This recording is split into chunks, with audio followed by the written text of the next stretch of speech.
My words are my scepter, my stories are my kingdom. My pen is my sword and I wield it with precision. Warning, novel के तमाम जुमला हकूक़ मुसन्फ़ा के पास महफूज हैं। Novel के नाम, डायलॉग, सीन या किसी भी हिस्से को किसी सोशल मीडिया प्लेटफॉर्म, वेबसाइट, कुतब या रिसाले में कॉपी करना सख्त ममनू और कानूनी जुर्म है। खिलाफ वर्जी की सूरत में कॉपी करने वाले के ख़िलाफ़ लीगल एक्शन लिया जाएगा। अस्सलाम वालेकुम एवरीवन, कैसे आप सब? आई होप सो आप सब बिल्कुल ठीक ठाक होंगे, खैरियत से होंगे और फुल ऑन मौज मस्ती में होंगे।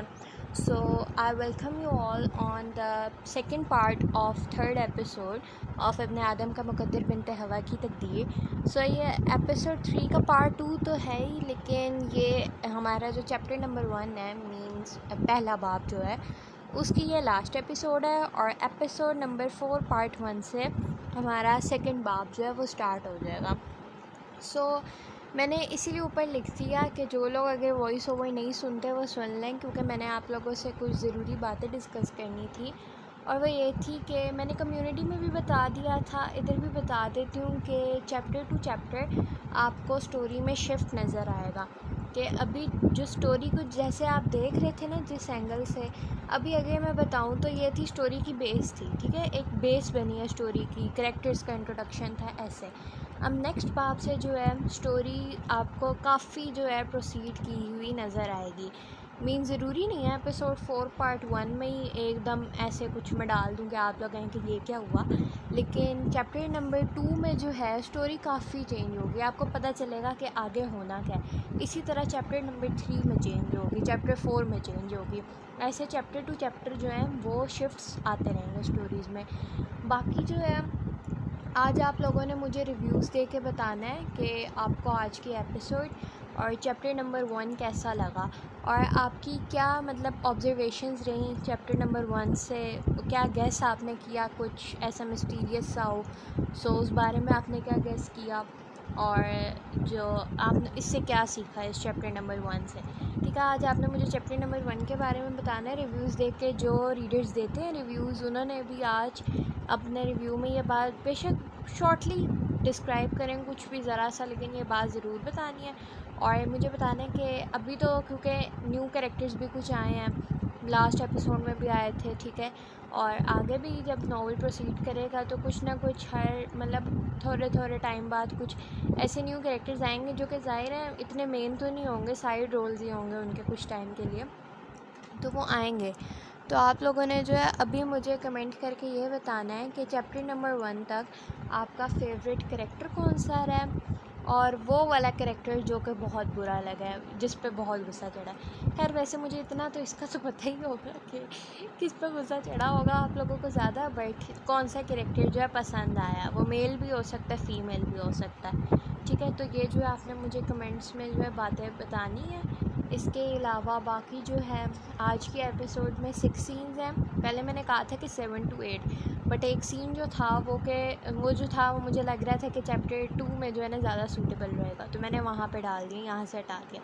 तो आज के एपिसोड में 6 सीन्स है, इसके बाद हमारा नेक्स्ट चैप्टर 2 स्टार्ट होगा। और मैंने आप लोगों से कहा था जब 100 सब्सक्राइबर्स कंप्लीट हो जाएंगे तो अपलोड होगी long episode, extra long episode, ठीक है, मे बी 1 आवर से भी ज़्यादा की वो हो सकती है, उसमें फिर ड्यूरेशन चाहे जितनी भी हो वो उसका मुझे फिर मसला नहीं होगा, लेकिन होगी लॉन्ग एपिसोड अपलोड होगी जब 100 सब्सक्राइबर्स कंप्लीट होंगे। आई गेस अभी 77 थे, सो सब्सक्राइब करें, अब तो थोड़े से ही रह गए हैं, 23 में भी रह गए हैं, बस सब्सक्राइब करें जल्दी से, ताकि हो सकता है अगर आप लोगों ने कर लिया सब्सक्राइब, 100 अभी कर लिए कंप्लीट, तो फिर चैप्टर 2 का स्टार्ट जो है वही लॉन्ग एपिसोड से हो जाए, फिर तो आपको फर्स्ट एपिसोड में काफ़ी कुछ जो है आगे चेंज नज़र आ जाएगा।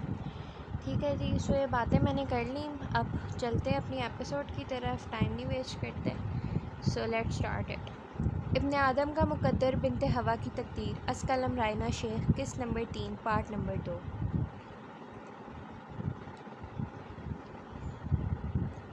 हेनरी सयाह 3 पीस सूट पहने घुंघराले बालों को सेट किए अपनी साहिराना शख्सियत के साथ सॉफ्टवेयर हाउस में दाखिल हुआ। एम्प्लॉयज़ उसको अंदर आता देखकर अपना काम छोड़ के अदब एहतराम के साथ खड़े हुए। जिसने सर खम करके उन्हें वापस बैठने का इशारा किया और ख़ुद अपने ऑफिस में दाखिल हो गया। ये उसका अपना सॉफ्टवेयर हाउस था, बिल्कुल उसके घर की तरह। उसके सॉफ्टवेयर हाउस का भी तमाम इंटीरियर स्याह रंग का था। स्याह रंग तो अब उसकी ज़िंदगी का ही हिस्सा बन चुका था। वो कपड़े भी स्याह रंग के ही पहनता था, क्योंकि जब ज़िंदगी ही बेरंग हो जाए तो इस रंग बिरंगी दुनिया के रंग इंसान को नहीं भाते। हेनरी अपनी सीट पर बैठा और टेबल पर पड़ा लैपटॉप खोल गया जब उसके सेक्रेटरी ने दरवाज़ा खटखटाया। मे आई कम इन सर? सेक्रेटरी ने अंदर आने की इजाज़त ली। कम इन। हेनरी ने भी लैपटॉप की स्क्रीन पर नज़रें जमाए उसे अंदर आने की इजाज़त दी। सर, ये कुछ फ़ाइल्स हैं, आप रीड कर लें और अगर कोई करेक्शन करनी हो तो वो भी देख लें। थॉमस ने उसके टेबल पर फ़ाइल रखते अंग्रेज़ी में कहा। ठीक है, मैं रीड कर लूँगा, तुम जाओ, हेनरी ने संजीदगी से कहा। सर, वो बाहर कुछ लोग आपसे मिलना चाहते हैं और आपके फ़ादर का भी आपके लिए पैगाम है कि आप उनसे मिलने के लिए चंद दिनों तक मैनचेस्टर विज़िट करें, थॉमस ने कहा। तो हेनरी ने अब की बार लैपटॉप से सर उठाकर उसको देखा। आज मैंने किसी से नहीं मिलना, जितने भी लोग बैठे हैं उन्हें वापस भेज दो और डैडी को इन्फॉर्म कर दो कि जब मुझे टाइम मिलेगा मैं तब उनसे मिलने आ जाऊँगा। हेनरी ये कहता वापस अपने काम की तरफ मतवज्जा हो गया। ओके सर, और आपकी आज एक मीटिंग भी है 3 PM पर। थॉमस ने अपने मोबाइल पर टाइम टेबल खोलते देखा। हेनरी ने सरसरी सा जवाब दिया और यह बात सुनते ही थॉमस बाहर निकला जब उसको सामने से स्टेला आती दिखाई दी, जो हेनरी के ऑफिस की सिमत बढ़ रही थी। आप अंदर नहीं जा सकती, सर ने मना किया है, वो किसी से नहीं मिलना चाहते, थॉमस उसके सामने आता बोला। अगर स्टेला ऑफिस के अंदर चली जाती तो यकीनन इस बात पर थॉमस की अपनी नौकरी ख़तरे में चली जाती, क्योंकि हेनरी को हुक्म अदोली नहीं पसंद। तुम जो कोई भी हो साइड पर हटो, मुझे मिलना है हेनरी से, स्टेला आगे बढ़ने की कोशिश करते बोली। लेकिन मैं आपको अंदर जाने नहीं दे सकता, मुझे इजाज़त नहीं है, थॉमस ने उसे फिर रोका। जानते भी हो मैं कौन हूँ, क्या लगती हूँ हेनरी की? तुमने अगर मुझे अंदर ना जाने दिया तो सिर्फ एक मिनट लगेगा और तुम्हारी इस नौकरी से छुट्टी। स्टेला ने उसके सामने अपनी शहादत की उंगली करते उसे डराया। देखें आप, ऐसे थॉमस का जुमला अधूरा ही रह गया था क्योंकि स्टेला उसको धक्का देती हेनरी के ऑफिस में चली गई और थॉमस अपने सुर्ख चेहरे के साथ उसे देखता ही रह गया। स्टेला बगैर दरवाज़ा खटखटाए या इजाज़त मांगे हेनरी के ऑफिस में दाखिल हुई। हेनरी जो अपने काम में मसरूफ़ था, दरवाज़ा खोलने पर हेनरी ने चौंक कर देखा और फिर एकदम कुर्सी से खड़ा हुआ। What the hell is this? Henry हाथ में पकड़ा बॉल पेन ज़ोर से मेज़ पर मारता हुआ बोला। मुझे तुमसे ज़रूरी बात करनी है हेनरी। स्टेला उसका गुस्सा देखकर एक लम्हे के लिए घबराई ज़रूर, लेकिन फिर 2 कदम आगे उठाते बोली।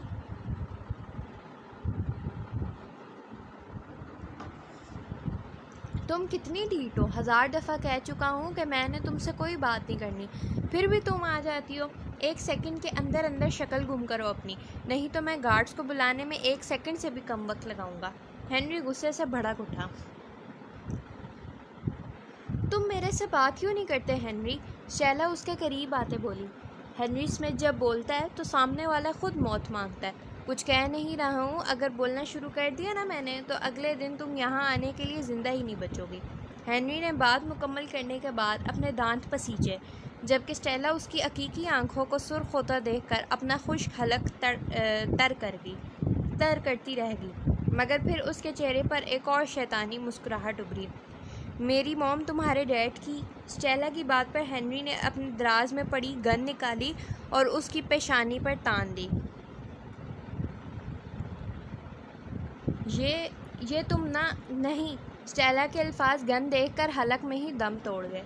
बोलो ना स्टेला जॉर्ज, क्यों चुप हो गई? हेनरी गन पर अपने हाथ की गिरफ्त मजबूत करता कहका लगा गया। इसको हटाओ हेनरी। स्टेला से तो डर के मारे सांस लेना दुश्वार हो रहा था। कहाँ गई अकड़ तुम्हारी? एक बंदूक की मारो तुम। आज के बाद इस तरह के कोई भी अल्फाज अपने मुंह से निकाले तो अगले दिन का सूरज नहीं देख पाओगे तुम। हेनरी ने उसकी पेशानी से गन हटाई, जिस पर स्टेला ने गहरा सांस भरा। हाँ, स्टेला बोली। Now get out. हेनरी उसे देखता धाड़ा, क्योंकि स्टेला अभी तक बुत बने खड़ी थी। हेनरी की बात पर वो उल्टे पैर वहाँ से भाग गई। जबकि हेनरी ने सर्द सांस हवा में खारिज किया और जाकर अपनी कुर्सी संभाल लिया। सिर्फ स्टेला ही नहीं, न जाने कितने ही ऐसे लोगों से उसे आए दिन निपटना पड़ता था, मगर वो भी तो लफ्ज़ों की मार मारना अच्छे से जानता था। ऐसे लोगों को डील करना उसके बाएं हाथ का खेल था।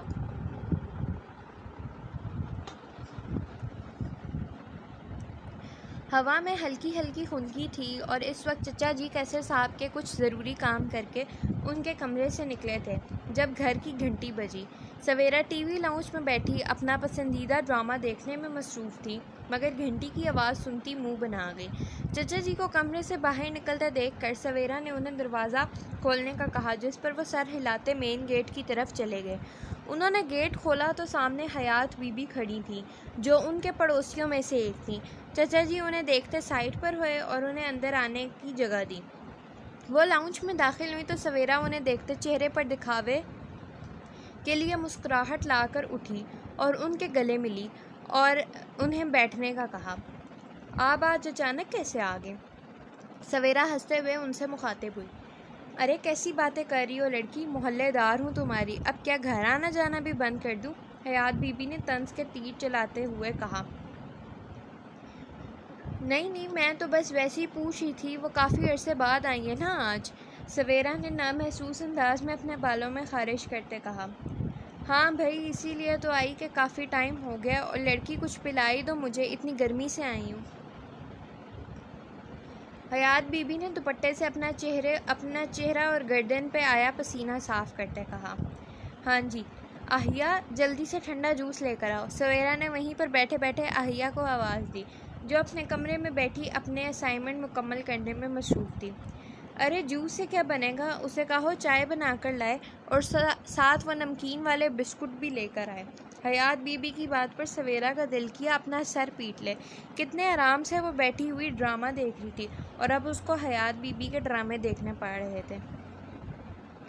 आहिया चाय और बिस्किट्स लेकर आओ, जूस रहने दो। सवेरा ने उसे फिर आवाज़ लगाई, जिस पर आहिया ने अपने पेन को रजिस्टर में रखते हुए बंद किया। पता भी है भाभी को कि काम करूँ अपना, लेकिन नहीं, खुद नहीं उठना, हर काम मेरे से करवाना है। आहिया बेड के पास पड़े जूते पहनते बोली। हयात बीबी सवेरा से बातों में मसरूफ़ हो गई, जिनका वो बेजारी से जवाब देती रही। जब 15 मिनट बाद आहिया ट्रे थामे लाउंज में दाखिल हुई। अस्सलाम वालेकुम। आहिया ने उन्हें सलाम किया और उन्हें चाय और बिस्किट सर्व करने लगी। वालेकुम सलाम। अरे माशाल्लाह माशाल्लाह, कितनी प्यारी और सुग्गड़ बच्ची है। सवेरा, इसका कहीं रिश्ता वगैरह तय हुआ है? हयात बीबी ने चाय का कप थामते कहा तो आहिया ने उन्हें हैरान होते देखा, जबकि सवेरा ने पहले उन्हें देखते फिर आहिया को एक नज़र देखा। नहीं, अभी नहीं हुआ, वो पढ़ रही है। आहिया ने सवेरा की तरफ भी चाय का कप बढ़ाया था, जिसे सवेरा ने थामते हुए कहा। अरे ये तो बड़ी अच्छी बात है, मैं तो वैसे ही आजकल अपने कासिम के लिए लड़कियां देख रही हूँ। ये तो अच्छा हो गया कि हमारे मोहल्ले में ही बेहतरीन रिश्ता मौजूद है। हयात बीबी खुशी से बोली। उनकी बात पर आहिया की आंखों के सामने उनके आवारा बेटे कासिम सज्जाद का चेहरा आया, जो हर रोज़ थड़े पर बैठकर अपने दोस्तों के साथ लड़कियों को छेड़ता था। उसने कई मर्तबा आहिया को भी तंग किया था, मगर अब वो हमेशा यूनिवर्सिटी से वापस आते वक्त चचा जी को कॉल कर देती थी, जो उसके पहुंचने से पहले गली के कोने में खड़े हो जाते थे और वो उनके हमराह चलती हुई घर आती थी। आहिया ने उनकी बात पर एक नज़र उन्हें देखा और फिर वापस तेज़ी से अपने कमरे में चली गई। लगता है शर्मा गई है, हयात बीबी ने सवेरा से हंसते हुए कहा। अरे लड़की, तुम अब मुझे बताओ, मैं कब इसको मंगनी की अंगूठी पहनाने के लिए आऊँ? खैर से रिश्ता तो तय हो ही गया, हयात बीबी ने सवेरा से पूछा, जो उन्हें गहरी नज़रों से देख रही थी। देखें, मैं बाबा और शहराम से मशवरा करके आपको जवाब दे दूंगी, अभी ऐसे मैं कुछ नहीं कह सकती, सवेरा ने कहा। अरे उनसे पूछने की क्या ज़रूरत है, तुम तो जानती ही हो मेरे कासिम को कितना अच्छा बच्चा है। हयात बीबी की बात पर सवेरा ने तंजिया मुस्कुराहट के साथ सर इस बात में हिलाया। इतना तो वो भी जानती थी कि कासिम कितना अच्छा है। चलो अब मैं चलती हूँ, अगली दफ़ा मंगनी की अंगूठी साथ ही लाऊंगी। हयात बीबी चाय और बिस्किट ख़त्म करती बोली और सवेरा से गले मिलती चली गई, और सवेरा उन्हें जाता ही देखती रह गई। अब तो असल मौका हाथ में आया है आहिया मैडम, तुम्हें घर से निकालने का। सवेरा ने मुंह में बिस्किट डालते अपने हाथ झाड़े और मुस्कुराई।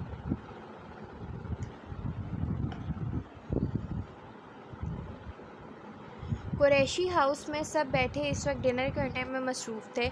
सब इस वक्त कबीर और कायनात की शादी के मुतल्लिक बातें कर रहे थे जब शहाब कुरैशी को कुछ याद आया। जरलिश बेटा, तुम्हारे क्लिनिक में तमाम मशीनरी आ गई है। कबीर की शादी तक बाकी काम भी मुकम्मल हो जाएगा, तो उसकी शादी के बाद ही तुम इनाग्रेशन भी कर लेना। शहाब कुरैशी की बात पर जरलिश लम्हे भर में खुश हो गई। Okay dad, thank you so much, आपने मेरा ख्वाब पूरा किया। जरलिश ने खुश दिली से कहा तो सब ही मुस्कुराए। कोई बात नहीं बच्चे, अगर मैं नहीं करूँगा तो कौन करेगा। शहाब कुरैशी हंसे, जिस पर जरलिश भी खुश हुई। तुम्हें अगर फ़ंड्स की ज़रूरत हो तो बताना, मैं दे दूँगा, कबीर ने जरलिश से कहा। जी भाई, मुझे और भी कुछ लोगों की मेल्स रिसीव हुई थी, लेकिन मैं आपको बता दूँगी जब ज़रूरत होगी। जरलिश ने उसकी ऑफ़र कबूल की, जिस पर कबीर भी सर खम कर गया। भाई, वो आपके बेसमेंट वाले काम का क्या बना? फिल्ज़ा ने शरारत में आंखें मटकाते कहा। चल रहा है अभी, छोड़ो उसको, तुम खाना खाओ। कबीर की बात और उसका चेहरा देखकर एक बार फिर सबका फलक शगाफ कहका गूंजा और कबीर गड़बड़ाया। हादिया, इंसान बनो, आज वैसे ही आपका स्कूल में लास्ट डे है, फिर वेकेशंस हो जाएंगी तो घर पर ही होगी ना आप 2.5 मंथ्स तक। हिरा इस वक्त हादिया के कमरे में खड़ी उसको स्कूल के लिए तैयार करने की मुसलसल जद्दोजहद कर रही थी, जो कि उसके काबू में ना आते हुए मोटे मोटे आंसुओं से रो रही थी कि उसने स्कूल नहीं जाना, क्योंकि कल से उसकी और ज़िक्रिया की गर्मी की छुट्टियां शुरू होने वाली थी। और हादिया का ये कहना था कि वो अपनी छुट्टियां ज़िक्रिया से एक दिन पहले शुरू करना चाहती है, जिसकी वजह से आज उसने स्कूल नहीं जाना। हादिया, अब मैं एक लगा दूंगी, बाज़ आ जाओ, मैंने भी यूनिवर्सिटी जाना है, देर हो रही है। हिरा ने बेजार होते कहा और हादिया और ज़्यादा बिलक बिलक कर रोने शुरू हो गई। क्या हुआ हिरा, ये क्यों इतना रो रही है? मुराद हादिया की रोने की आवाज़ सुनता उसके कमरे में आया, जो मुराद को देखते ही अपने दोनों बाजू वाक कर गई ताकि वो उसे उठा ले। मुराद ने आगे बढ़ते उसे उठाया, जो कि अभी तक रो रही थी। मुराद के पीछे पीछे ही ज़करिया भी अंदर आया था। कह रही है आज स्कूल नहीं जाना, जबकि कल से वैसे ही इसने घर रहकर सारा दिन शरारतें करनी है। हिरा ने मजलूमियत से कहा। क्यों बेटा, आज लास्ट डे, अपनी टीचर्स और फ्रेंड से मिलना, फिर तो दोबारा इतने टाइम बाद मुलाकात होगी। मुराद ने हादिया की पीठ थपथपाते उसका माथा चूमते कहा। बाबा, मेरे पाँव में दर्द है ना, इसलिए। हादिया ने रोते हुए अपने दाएं पाँव को हाथ लगाया। ये कब हुआ? अभी तो आप कह रही थी कि भाई से एक दिन पहले अपनी छुट्टियां सेलिब्रेट करनी है, इसीलिए नहीं स्कूल जाना। हिरा उसके पास आते बोली। वो तो पहले कहा था, पाँव में दर्द तो अब शुरू हुआ। हादिया ने अपनी नम आंखें मस लीं। अच्छा, यहाँ बैठकर मुझे बताओ कहाँ दर्द है? मुराद ने उसको बेड पर बिठाते कहा। यहाँ है। हादिया ने अपने बाएं पाँव को पकड़ा और मुराद ने उसके चेहरे को गौर से देखा। अभी तो आपके राइट फुट में दर्द था, अब एकदम लेफ़्ट में कैसे हो गया? मुराद ने आबरू उचकाते उससे पूछा। इस सवाल पर हिरा और ज़करिया एक दूसरे को देखते मुस्कुराहट दबा गए। वो पहले इसी में था, लेकिन मम्मा ने इतनी ज़ोर का डांटा कि दर्द ट्रैवल करता लेफ़्ट में चला गया। हादिया की बात पर उन तीनों को गुस्सा आने की बजाय हंसी आ गई। बातें और बहाने बनाना तो कोई हादिया मुराद के आनी से सीखे। सो मेरी मानो मेरे साथ चालाकियाँ कर रही है। मुराद ने उसको लेटाते उसके पेट पर गुदगुदी करना शुरू कर दी, जिस पर वो हमेशा की तरह हंसी से लोटपोट हो गई। अच्छा हादिया, अगर आप स्कूल के लिए रेडी हो गई तो मैं आपको कैंटीन से आपकी फ़ेवरेट चॉकलेट लेकर दूंगा। ज़िक्रिया ने उसको लालच दी, जिस पर वो एकदम उठकर बैठी। प्रॉमिस भाई? हादिया ने अपनी गोल गोल आंखों को टपटपाते उससे वादा लिया। यस प्रॉमिस, अब जल्दी करो, देर हो रही है। ज़करिया ने उसे हाई फाइव करते कहा, जिस पर हादिया खुश होती सवेरा के पास गई और वो उसे तैयार करने लगी।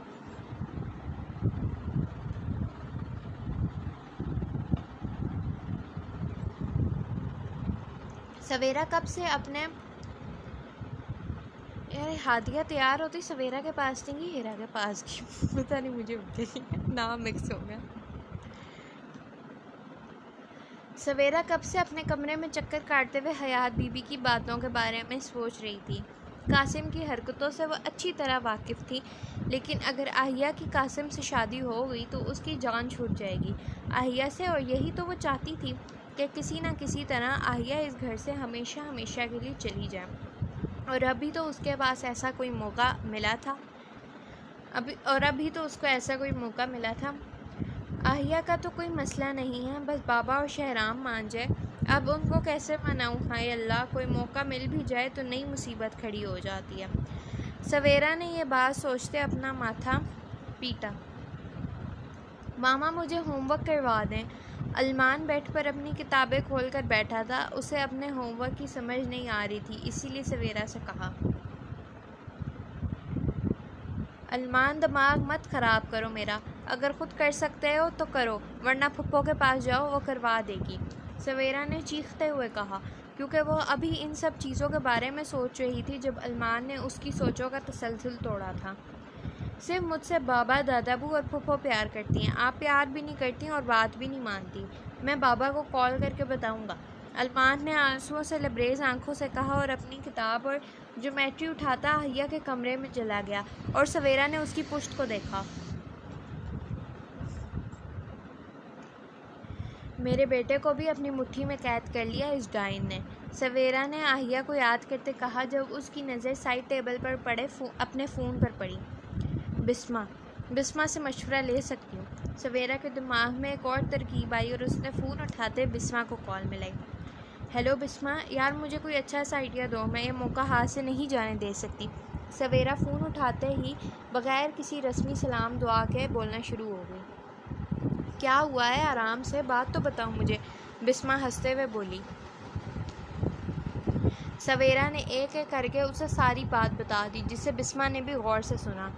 अरे सवेरा, तेरी तो किस्मत खुल गई बगैर किसी मेहनत के, बिस्मा ने कहा। हाँ, लेकिन बाबा को भी शायद कासिम के बारे में पता हो और शहराम भी कभी उससे मिले बगैर या मुकम्मल तफ्तीश के बगैर अपनी बहन का रिश्ता उससे नहीं करेंगे, और सबसे बढ़कर वो अभी पढ़ी है। ऐसे में क्या ही कर सकती हूँ मैं? सवेरा की बात पर बिस्मा गहरी सोच में डूब गई और फिर उसने सवेरा को ऐसा मशवरा दिया कि उसका चेहरा एकदम खिल उठा और वो ऐसे मुस्कुराई जैसे काम चुटकियों में सरअंजाम दे देगी। न जाने अब वो कैसे एक मासूम की ज़िंदगी बर्बाद करने वाली थी। काम अभी तक क्यों नहीं हुआ तबाही? तुम्हें भेजा किस लिए था? तबाही का बॉस फ़ोन पर धाड़ते हुए बोला। सर, काम हो जाता, लेकिन हेनरी स्मिथ को पता नहीं कैसे पहले ही भिनक पड़ गई और उसी की वजह से अभी इंतज़ार कर रहा हूँ, तबाही ने अपने बॉस को कहा। तो वो अभी तक ज़िंदा क्यों है? वो चीखा। मैंने भेजा था साद को कि उसको मेरे पास लेकर आए, लेकिन उसने साद के दोनों हाथ काट दिए और उसको खून से भरी हुई तलवार और गार्ड्स के साथ भेजा। तबाही ने सिगरेट का कश लेते कहा। साद से ज़रा बात करवाओ मेरी, उसने तबाही को हुक्म दिया। सर, मैंने साद को मरवा दिया है, बेशक मेरा ख़ास बंदा था, लेकिन जो शख्स मुझे जलील करवाता है उसे तबाही उर्फ कामरान अख्तर जीने नहीं देता, उसने कहा। अच्छा किया, नहीं तो मैं उसे अपने हाथों से मारता। एक 27 साल का लड़का नहीं पकड़ा गया उससे। इस तरह कैसे हम अपना काम करेंगे? उसके बॉस ने अपने बालों में उंगलियां फेरते कहा। सर, आप फिक्र ना करें, जल्द ही हम उस तक पहुंच जाएंगे। कोई देखे तो ज़रा, वैसे अल्लाह पर यकीन है नहीं उसको, लेकिन काम सारे नेकोकारों वाले करने हैं, तबाही ने मज़ाहिया अंदाज में कहा। तो तुम यकीन होने के बावजूद कौन सा कर लेते हो? उसका बॉस जानदार कहका लगा गया। नहीं सर, ईद की नमाज़ पढ़ता हूँ मैं, तबाही ने बुरा मनाया। अब फजूल की बकबक बंद करो और मुझे बताओ, किसी को उस जगह के बारे में तो नहीं पता चला? उसने राजदारी से पूछा। नहीं सर, वहाँ तक तो हेनरी स्मिथ का बाप भी नहीं पहुँच सकता, तबाही ने कहा। तो फ़ोन की दूसरी तरफ फिर कहका गूंजा और वो दोनों अपना अगला लाहे अमल तय करने लगे।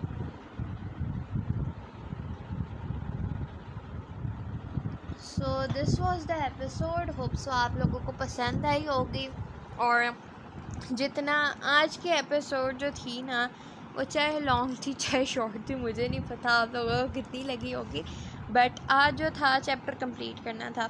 सो अब चैप्टर 2 जो है वो नेक्स्ट से स्टार्ट होगा, ठीक है। बाकी आप लोग मुझे जो है रिव्यूज़ देना मत भूलिएगा, लाइक्स करना अगर आप लोगों को पसंद आई। चैनल को सब्सक्राइब करें ताकि जल्दी से 100 सब्सक्राइबर्स कंप्लीट हो और जल्दी से आप लोगों को एक्स्ट्रा लॉन्ग एपिसोड मिले। और मेरे जो सोशल मीडिया अकाउंट्स हैं वहाँ पे भी आप लोग मुझे फॉलो कर लें। वहाँ पे तो मेरे ख्याल में बहुत कम है, इंस्टा पे आई गेस 23-24 हैं फॉलोअर्स, और टिकटॉक पे तो 3 थे टोटल। वहाँ पे भी जो है मुझे फॉलो कर लें ताकि आप लोगों को रील्स और अपडेट्स वहाँ पे भी मिलती रहा करें, ठीक है। और यहाँ पे भी सब्सक्राइब कर लें, और लिंक्स जो हैं मेरे अकाउंट्स के वो अबाउट में भी हैं, और इस वीडियो की डिस्क्रिप्शन में भी मैं दे दूँगी, आप लोगों को इजीली मिल जाएंगे। वहाँ पे फॉलो करें, और जो जो बातें क्वेश्चंस मैंने आपसे पूछे थे at the start of the episode, उनका मुझे आंसर ज़रूर कीजिएगा ताकि मुझे पता चले। और एक और जो थी कन्फ्यूजन थी बहुत से रीडर्स को कुछ कैरेक्टर्स से रिलेटेड, और वो कैरेक्टर कौन से थे, दामिया और जीनत बेगम। लाइक लोग कह रहे थे, कुछ जो थे दामिया को गलत कह रहे थे, कुछ जीनत बेगम को कह रहे थे, कुछ कहते हम इस मामले में न्यूट्रल हैं। तो मैंने यही शो करना था, ये जो है सारा कुछ जनरेशन गैप की वजह से है, और रियलिटी में भी देखें ना तो ऐसे ही है। हमारी सोच कुछ और है, हमारे पेरेंट्स की कुछ और है, उनके पेरेंट्स की कुछ और है, ठीक है। जो सोच होती है वो चेंज होती है जनरेशन टू जनरेशन, तो ये सब कुछ जनरेशन गैप से ही है।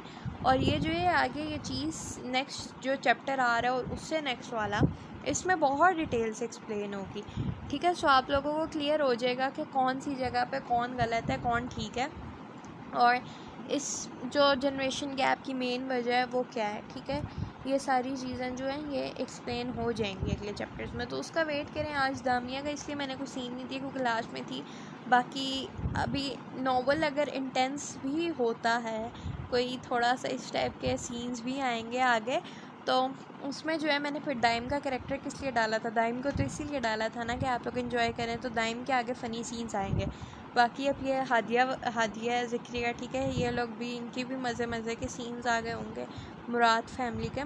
सो आप लोग जो है एंजॉय करेंगे आगे नॉवल, ठीक है।